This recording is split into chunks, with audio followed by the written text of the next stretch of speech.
Halo, selamat datang di channel 0200 Film yang siap menemani kegabutan kalian. Pada video kali ini, kita akan membahas film My Way. Bercerita tentang dua pelari maraton yang berasal dari dua negara berbeda, yaitu Jepang dan Korea Selatan, di mana pada saat itu Jepang sedang menjajah Korea Selatan. Persaingan mereka untuk menjadi pelari nomor 1 Olimpiade dimulai sejak masih kecil hingga dewasa. Hingga sampai di mana persaingan mereka berdua sampai berujung di medan perang dunia. Siapakah di antara mereka yang akan berhasil menjadi pelari nomor 1 Olimpiade? Daripada penasaran, kita langsung ke alur ceritanya.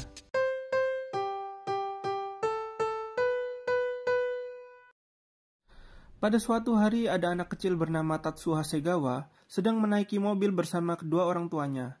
Tak lama setelah itu, ada anak kecil lain bernama Kim Jun-sik sedang berlari mengejar mobil itu, sampai di mana akhirnya mereka bertemu dan saling berkenalan. Saat mereka berkenalan, ternyata mereka berdua memiliki cita-cita menjadi atlet pelari maraton Olimpiade. Hingga akhirnya, Tatsuo dan Jun-sik mulai berlomba lari. Persaingan mereka terus berlanjut seiring bertambah usia mereka. Jun-sik dan Tatsuo saling berebut posisi pertama di setiap kompetisinya. Karena persaingan mereka berdua, mereka menjadi teman yang akrab. Meskipun kondisi mereka berdua berbeda jauh, di mana Tatsuo berasal dari keluarga kekaisaran Jepang, yang di mana pada saat itu Jepang sedang menjajah Korea Selatan, dan Jun-sik yang berasal dari Korea, di mana keluarga yang memiliki kehidupan di bawah keluarga Tatsuo. Keluarga Jun-sik menjadi pelayan bagi bangsawan Jepang. Sampai di suatu pesta pertemuan keluarga Tatsuo, tiba-tiba ada seseorang yang tidak dikenal datang dan membawakan sebuah paket. Tepat pada saat itu, ayah dari Jun-sik yang menerima kotak tersebut. Ternyata kotak tersebut ditujukan kepada Tatsuo. Saat Tatsuo membuka paket itu, isi dari paket itu adalah sebuah boneka yang dibalut bendera Korea Selatan. Kakek Tatsuo yang melihatnya, tiba-tiba saja dia mengambil boneka yang dipegang oleh Tatsuo. Seketika, dia berteriak kepada orang-orang yang ada di sana untuk menjauhi dirinya. Dan boneka itu meledak yang sekaligus membunuh kakek Tatsuo. Tatsuo yang melihat hal itu tampak sangat marah, dan dia melampiaskan kemarahannya kepada ayah dari Jun-sik. Dikarenakan ayah Jun-sik yang memberikan paket itu. Jun-sik yang merasa tidak terima karena merasa ayahnya sudah difitnah, dia pun marah. Setelah kejadian itu, kondisi antara negara Jepang dan Korea Selatan menjadi semakin memanas. Jun-sik yang menggendong ayahnya keluar dari penjara atas tuduhan kejadian waktu itu, dia melihat ada iring-iringan yang ternyata mereka adalah orang-orang Korea yang mengumumkan tentang kemenangan Son Ki-jung. Son Ki-jung adalah pelari yang menjuarai Olimpiade Maraton pada saat itu. Karena kondisi keluarganya yang sekarang, Jun-sik menjadi tulang punggung keluarganya dengan menarik becak. 3 tahun kemudian, saat Jun-sik sedang menarik becak, dia bertemu dengan penumpang misterius. Penumpang tersebut melihat kaki Jun-sik yang diikat pasir. Karena hal itu, dia merasa bahwa Jun-sik adalah seorang atlet maraton. Dia juga mengatakan bahwa Asosiasi Atletik telah membuat peraturan baru bahwa di mana pelari yang berasal dari Korea Selatan tidak bisa mengikuti perlombaan. Dikarenakan Son Ki-jung yang sudah menutupi bendera Jepang saat kompetisi. Tak lama setelah itu, penumpang misterius itu menantang Jun-sik bahwa dia akan membayar 2 kali lipat jika Jun-sik bisa mengantarnya dengan cepat. Jun-sik yang merasa semangat, dia berlari dengan sangat kencang sambil menarik becaknya. Di sisi lain, Tatsuo yang sekarang sedang menjabat sebagai pengurus asosiasi atletik, dia sedang mengadakan pertemuan. Di sana dia mengumumkan tentang aturan baru yang berisikan tentang atlet yang berasal dari Korea tidak bisa mengikuti lomba. Kembali lagi kepada Jun-sik, yang akhirnya dia telah sampai mengantarkan penumpangnya. Setelah penumpang itu memberikan upahnya kepada Jun-sik, ternyata dia mengenali Jun-sik. Tak lama setelah itu, di sana ada Jong-dae, teman dari Jun-sik yang sesama penarik becak. Jong-dae yang mengetahui penumpang itu, dia memberitahu Jun-sik bahwa orang itu adalah pelari nomor 1 Korea, yaitu Son Ki-jung. Ternyata tujuan penumpang itu adalah tempat di mana Tatsuo sedang mengadakan pertemuan bersama asosiasi atletik. Son Ki-jung memasuki ruangan itu. Dia datang dan memprotes atas keputusan asosiasi di mana Korea dilarang ikut serta pencalonan kompetisi maraton. Padahal saat itu Jepang dan Korea dianggap satu. Karena hal tersebut, Son Ki-jung menentang ketetapan Dewan Asosiasi. Bahkan dia juga mengatakan bahwa kompetisi akan membosankan jika hanya melihat Tatsuo tanpa adanya Junsik sebagai rivalnya. Dan saat itu Jongdae yang membawa Junsik masuk ke pertemuan itu, tiba-tiba para wartawan pun mulai menyorot kepada Junsik. Di sana dia juga ikut ditanyai tentang larangan lomba bagi pelari Korea. Para wartawan juga memperhatikan kantong pasir yang mengikat kaki Junsik, di mana menandakan bahwa Junsik masih bersikeras memperjuangkan impiannya menjadi pelari maraton di Olimpiade. Para wartawan juga menanyakan kepada Tatsuo tentang kelayakan Junsik untuk mengikuti lomba, dikarenakan rekor Junsik yang lebih baik daripada Tatsuo.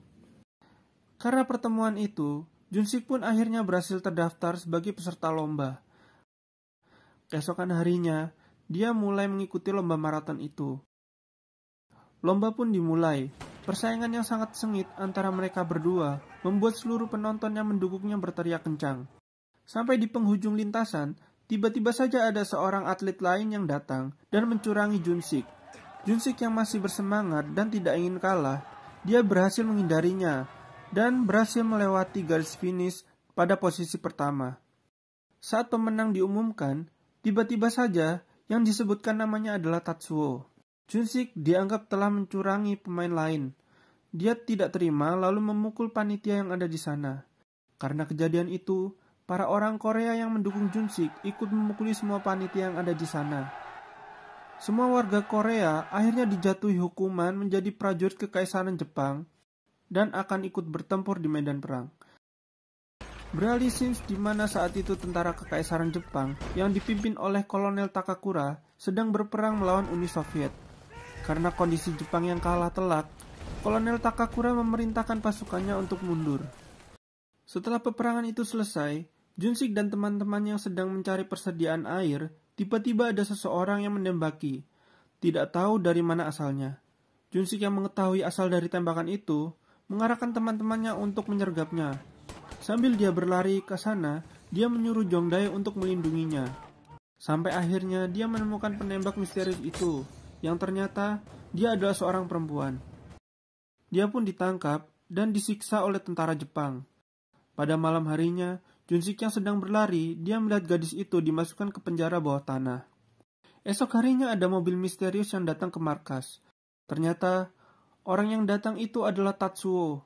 Dia diutus oleh Kekaisaran Jepang untuk memimpin seluruh pasukan dan menggantikan Kolonel Takakura. Dikarenakan Kolonel Takakura yang memerintahkan pasukannya untuk mundur saat di medan perang kemarin, karena hal tersebut Kolonel Takakura harus menerima hukuman bunuh diri dengan cara harakiri. Pada malam hari, Tatsuo merencanakan strategi penyerangan Uni Soviet. Pertama, dia berencana membuat jembatan yang berada di sungai Wonsan dan membuat 50 prajurit yang akan membawa bom dan melakukan bunuh diri, di mana 50 orang itu adalah orang Korea, dan Junsik menjadi salah satu dari prajurit itu. Junsik yang mengetahui hal itu, dia tidak terima dan berusaha menolaknya. Karena dia menolak, Tatsuo marah dan mengurungnya di penjara bawah tanah. Ternyata dia satu sel dengan si penembak jitu yang ditangkap kemarin. Wanita itu bernama Shirai. Dia berasal dari Cina. Saat malam hari, tiba-tiba teman-teman Junsik datang dan menyelamatkan mereka. Mereka berencana kabur dengan menggunakan perahu yang ada di sungai Wonsan. Sampai tiba waktu pagi, akhirnya mereka berhasil kabur. Namun saat mereka hampir menaiki perahu itu, Junsik melihat banyak tank Uni Soviet yang datang dan siap menyerang markas. Junsik seketika berbalik arah dan mengatakan kepada teman-temannya untuk meninggalkannya. Dia berlari kembali ke markas untuk memberitahukan tentara yang ada di sana. Saat dia berlari, tiba-tiba saja ada sebuah pesawat yang menembak ke arahnya. Junsik berusaha menghindari tembakan itu. Tak lama setelah itu, Shirai tiba-tiba datang dan membawa senapan. Lalu Shirai menyelamatkan Junsik dengan cara menembak pesawat itu. Dikarenakan dia penembaknya sangat jitu, dia berhasil menembak pesawat itu hingga terjatuh. Tetapi saat dia menembak pesawat itu, dia juga terkena tembakan dan akhirnya dia mati. Junsik pun berterima kasih kepada Shirai dan dia melanjutkan perjalanannya menuju ke markas. Sampai di sana dia berteriak dan memberitahu kepada seluruh tentara untuk mundur karena tank yang datang terlalu banyak. Tatsuo yang melihatnya memberhentikan sejenak pasukannya. Tak lama setelah itu, tank itu sudah mendekat dan mulai menembaki seluruh tentara Jepang. Tatsuo yang memimpin peperangan tetap memerintahkan semua pasukannya untuk maju. Peperangan terjadi hingga banyak korban yang berjatuhan. Para prajurit bunuh diri itu juga berusaha menahan seluruh tank yang berdatangan. Sampai akhirnya, mereka semua berhasil menahan serangan itu. Tapi tiba-tiba saja, tank dari Uni Soviet itu datang lagi, dan semakin banyak. Para tentara Jepang yang sudah kewalahan tetap dipaksa maju oleh Tatsuo. Tatsuo mulai menembaki siapapun prajuritnya yang mundur dari sana. Hingga dia menemukan Junsik, lalu dia menyeretnya dan memberinya bom. Namun sebelum mereka berdua menyerang tank itu, mereka tertembak oleh tank Uni Soviet. Beralih di sebuah kereta, yang ternyata kereta itu adalah milik Uni Soviet. Prajurit Jepang yang masih selamat ditangkap. Namun beberapa yang sudah mati karena kedinginan dibuang di tengah jalan. Hingga akhirnya mereka sampai di kamp tawanan yang bernama Kungurs milik Uni Soviet. Di sana mereka dihukum jadi budak. Saat itu juga Tatsuo yang dianggap sebagai pemimpin pasukan Jepang diperintahkan untuk menginjak bendera negaranya. Namun karena dia masih ingin memperjuangkan negaranya, dia menolak dan malah mengajak seluruh pasukannya untuk memberontak. Karena aksinya itu, dia dipukul oleh tentara Rusia dan digantung. Setelah itu Junsik bertemu dengan teman lamanya yaitu Chonbok dan Guangchun yang sempat kabur. Namun nasib mereka berakhir sama dan menjadi tahanan Uni Soviet. Tapi tiba-tiba Junsik menanyakan tentang Jongdae yang seharusnya bersama mereka juga. Tiba-tiba ada supervisor yang bernama Anton yang akan membantu seluruh tahanan. Dan ternyata orang itu adalah Jongdae. Jongdae mengatakan pada Junsik untuk tidak perlu khawatir karena dia yang berkuasa di sini. Setelah itu, Tatsuo yang sudah kembali sadar karena diselamatkan oleh pasukannya yang masih setia kepadanya, dia kembali dan menyuruh seluruh tentara pengikutnya, serta orang-orang Korea yang dulu pernah menjadi prajuritnya untuk kembali mematuhinya. Namun karena itu sudah bukan wilayah kekuasaannya lagi, Jongdae selalu pemimpin di situ yang dulu juga mantan bawahan Tatsuo. Dia mengajak teman-teman Koreanya dan Junsik untuk tidak tunduk. Junsik yang mengatakan bahwa dia bukan lagi prajurit kekaisaran Jepang, tetapi dia sekarang adalah pelari maraton Korea Selatan. Karena hal itu, Tatsuo dan Junsik saling berkelahi. Sampai akhirnya, komandan dari pasukan Uni Soviet itu menyuruh mereka berdua untuk bertarung dengan cara menaruh satu pisau yang dibawanya. Junsik yang hampir memenangkan pertarungan itu karena mendapatkan pisau yang berhasil diambilnya, dia malah memilih untuk tidak membunuh Tatsuo. Esok harinya, salah satu teman Junsik, yaitu Chonbuk, dia mencuri persediaan makanan. Lalu, Jongdae yang menemukannya, dia melaporkannya kepada tentara Rusia. Karena hal itu, Chonbuk pun dihukum mati dengan cara digantung.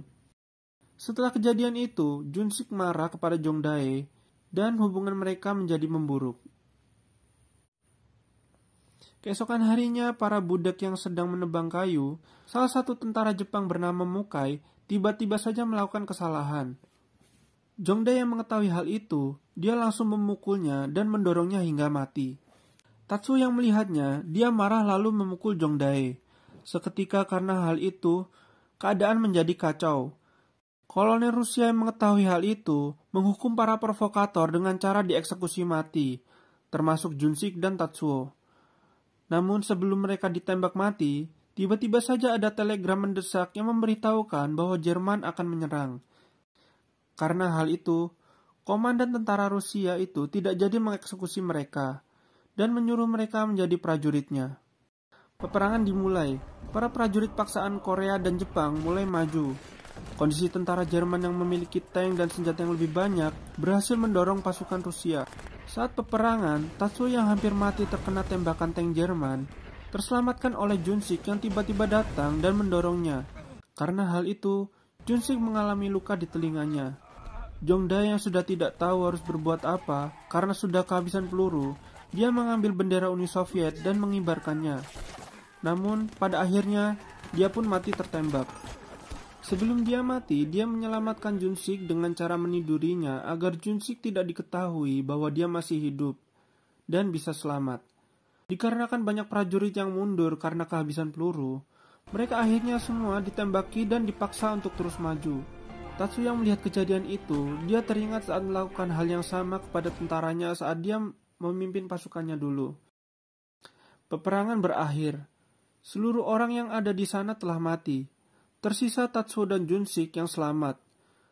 Mereka berdua memutuskan pergi ke wilayah Jerman. Saat perjalanan, Tatsuo yang kesakitan karena luka tembakan yang ada di tubuhnya, Junsik pun akhirnya menggendongnya. Saat mereka sampai di pemukiman yang kosong, Junsik meletakkan Tatsuo yang kesakitan di sana. Dia mengatakan kepada Tatsuo untuk mencari obat-obatan sebentar di luar. Saat dia sedang mencari obat-obatan, tiba-tiba ada sekumpulan tentara Jerman datang. Junsik yang melihatnya, dia memohon bantuan dengan cara mengaku sebagai prajurit Jepang yang menjadi tawanan Uni Soviet. Di mana saat itu, Jepang adalah aliansi dari negara Jerman. Namun, Junsik malah dipukuli dan dibawa pergi. Setelah itu, Tatsuo yang berada di rumah itu sendiri, tiba-tiba ditemukan juga oleh tentara Jerman. 3 tahun kemudian setelah kejadian itu, beralih di mana Tatsuo yang sudah menjadi tentara Jerman sedang menaiki sebuah truk yang akan menuju Normandia. Di sana juga ada prajurit lain yang berasal dari negara lain. Saat itu, mereka sedang membicarakan tentang pasukan Amerika yang akan menyerang Normandia dalam waktu dekat. Mereka berusaha membuat rencana untuk kabur agar bisa menghindari perang tersebut. Tatsuo yang tidak lagi bersama Junsik, dia masih terus berusaha mencarinya. Sampai di mana saat dia dan para pekerja lain sedang membuat barikade di pantai. Dan jam istirahat pun tiba. Tatsuo yang menaiki tangga melihat seseorang yang tidak asing dari sana, sedang berlari di tepi pantai. Dia menghampiri orang yang sedang berlari itu, dan benar saja, ternyata dia bertemu kembali dengan Junsik. Saat mereka sedang mengobrol, Tatsuo bertanya kepada Junsik, tapi dia tidak mendengarnya. Karena telinga kirinya sudah cacat, diakibatkan tembakan tank saat dia menyelamatkan Tatsuo. Setelah itu, mereka mulai kembali akrab dan kehidupan mereka tidak sama seperti sebelumnya. Mereka tidak lagi diperlakukan layaknya tentara paksaan. Sampai pada saat apel, komandan batalion dari tentara Jerman mengumumkan bahwa pasukan Amerika akan menyerang wilayah Normandia. Dan mereka semua akan dijadikan prajurit untuk melawan tentara Amerika. Karim, salah satu prajurit dari negara lain yang mengira mereka semua akan selamat di Normandia, mereka merasa kesal. Lalu Tatsuo berencana mengajaknya untuk kabur ke pelabuhan Cherbourg saat fajar. Dengan memanfaatkan truk makanan yang biasanya akan berangkat saat subuh, mereka akan menaiki truk itu. Namun rencana itu akan berisiko dapat membunuh Tatsuo dan Junsik. Tatsuo pun mengatakan kepada Junsik tentang rencananya untuk kabur. Esok harinya, saat sebelum fajar, di saat para tentara masih tidur, Tatsuo dan Junsik yang sedang mengendap-endap untuk kabur. Namun, saat Tatsuo menemui Karim yang sedang berjaga di atas bunker, mereka melihat sekumpulan pesawat yang menjatuhkan banyak bom di pangkalan mereka. Ternyata serangan itu dimulai lebih awal. Tatsuo dan Junsik terpisah karena reruntuhan batu akibat serangan roket itu. Tidak sampai di situ, sekumpulan kapal perang Amerika juga datang dan menembaki seluruh pangkalan. Saat Tatsuo menemui Junsik yang berada di bunker, tiba-tiba saja mereka berdua dikunci dari luar oleh tentara Jerman. Adu tembak antara pasukan Jerman dan Amerika yang berada di tepi pantai berlangsung sangat lama. Junsik dan Tatsuo juga berusaha bertahan dengan senapan mesin mereka. Hingga peluru mereka habis, lalu ada tentara Amerika yang melemparkan granat ke dalam bunker. Tatsuo dan Junsik berusaha mendobrak pintu yang terkunci itu, sampai akhirnya mereka berhasil selamat dan keluar dari bunker tersebut. Setelah mereka berhasil keluar, Tatsuo mengajak Junsik untuk berlari kabur dari sana. Sambil mereka berlari, mereka berusaha menghindari tembakan meriam yang hampir mengenai mereka. Hingga akhirnya mereka berdua terkena ledakan. Akibat ledakan itu, mereka telah terkepung oleh tentara Amerika yang terjun di sana. Junsik yang sudah terluka parah dan sekarat, dia memberikan medali miliknya kepada Tatsuo dan meminta Tatsuo untuk mengganti namanya menjadi Kim Junsik agar dia selamat dari kepungan tentara Amerika itu. Junsik pun menyuruhnya untuk mengaku bahwa dia adalah orang Korea yang dipaksa untuk menjadi tentara paksaan Jerman. Karena kondisi Junsik yang sudah sekarat, pada akhirnya dia pun mati. Tatsuo pun menangis karena kematiannya. Perang itu diakhiri dengan kemenangan tentara Amerika yang telah berhasil menyerang Normandia. Film ini pun diakhiri dengan Olimpiade Lomba Maraton. Tatsuo yang ternyata sudah mengganti namanya menjadi Kim Jun-sik berhasil selamat dan sekarang dia menjadi atlet Olimpiade.